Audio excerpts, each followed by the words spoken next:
അത് എഴുതാനായിട്ട് ഇന്നൊരു ഹോട്ടലായിരിക്കണം, ഇന്ന റൂമായിരിക്കണം, അല്ല അങ്ങനെയൊക്കെ ഉണ്ട്. ഞാൻ ഇതുവരെ എന്ന് പറഞ്ഞാൽ സത്യം പറഞ്ഞിട്ട് എനിക്ക് അതിനെപ്പറ്റി ചിന്തിച്ചിട്ട് തന്നെ ഇല്ല. എനിക്ക് അങ്ങനത്തെ യാതൊരു വിശ്വാസവും അങ്ങനെ ഞാൻ വിശ്വാസിയാണ്, പക്ഷെ ഇങ്ങനത്തെ വിശ്വാസങ്ങളൊന്നും ഇല്ല.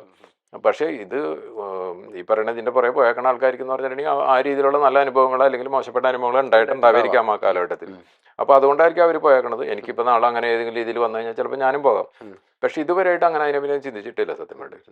അപ്പൊ അങ്ങനെയാണ്. അതെ. ഓക്കെ, രണ്ടാമത്തെ ചോദ്യം എന്ന് പറയുന്നത് നമ്മുടെ ഈ കാസ്റ്റിംഗ് കോൾസുകൾ ഉണ്ടല്ലോ. അതായത് കാസ്റ്റിംഗിന് നമുക്ക് നിരവധി 2000-3000 പേര്, ചിലപ്പം അത്രയും 10000-കണക്കിന് ആൾക്കാർ വരുന്നു. കുറച്ച് പേരെങ്കിലും പറയുന്നുണ്ട് ചില കാസ്റ്റിംഗ് കോൾസുകൾ അതായത് ആക്ച്വലി വെറുതെ ആൾക്കാരുടെ കണ്ണിൽ പൊടിയിടാൻ വേണ്ടിയാണ്, ഇതൊക്കെ പ്രീഫിക്സ്ഡ് ആണ്, അതായത് ആർട്ടിസ്റ്റുകളെ നേരത്തെ തീരുമാനിച്ചേക്കുന്നതാണ്.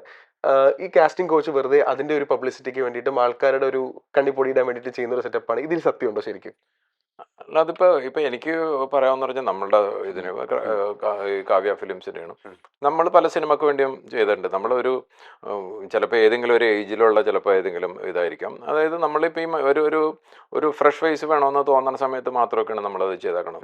അപ്പോൾ അത് ജെന്യൂനായിട്ടുള്ള കാര്യമാണ്. നമ്മളതിൽ കറക്റ്റായിട്ട് പറയണ്ട, എല്ലാവരും അപ്ലൈ ചെയ്യേണ്ട ആവശ്യമില്ല. ഇന്ന ഏജ് ആയിരിക്കണം, ഇത്ര ഹൈറ്റ് വേണം, അല്ലെങ്കിൽ ഇന്നതായിരിക്കണം, ഈ ഒരു ലുക്ക് വേണം, ആ രീതിയിൽ നമ്മൾ പെർഫെക്റ്റ് ആയിട്ട് പറയണ്ട. അപ്പോൾ നമ്മളത് വളരെ ഇതാണ്. ചില ആൾക്കാർ വേണമെന്നുണ്ടെങ്കിൽ പറയണം, നിങ്ങളൊരു വലിയൊരു മാർക്കറ്റിംഗ് ടൂളാണല്ലോ.